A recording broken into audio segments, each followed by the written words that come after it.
ඊට පස්සේ අපේ මෙටල්ටයි හොඳටම පිස්සු. එයාලා දන්නේ ඇතුලේ ඉන්නේ ඉනෝජි කියලා.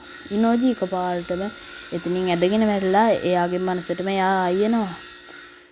මෙතනින් අරයා නැගිටිනවා.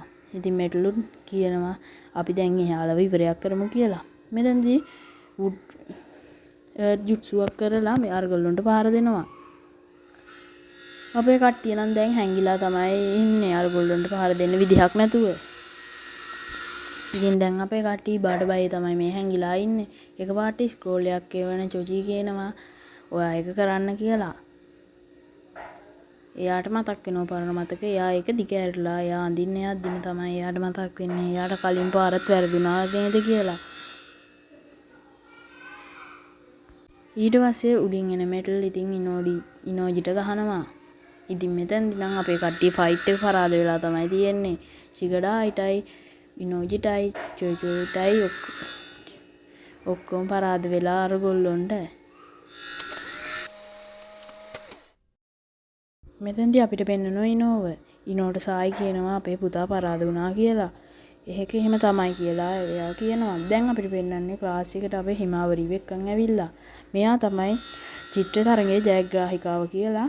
මෙයාගෙන් ඉනෝජි පුහුණු වෙන්න තමයි යන්නේ.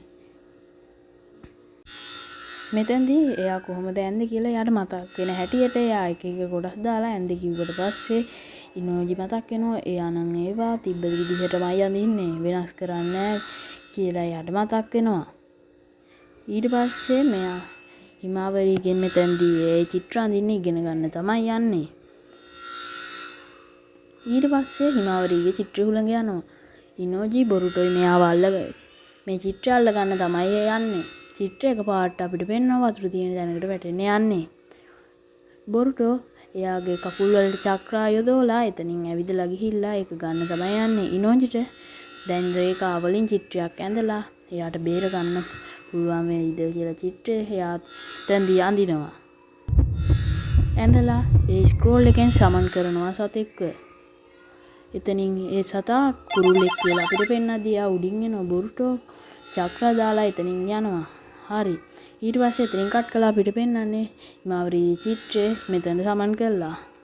ඉතින් ඉනෝජිට දැන් ඕන දේ සමන් කරන්න පුළුවන්. ඉනෝජි දැන් එතනින් චිත්‍රයක් ඇඳලා ගෙදර යනවා.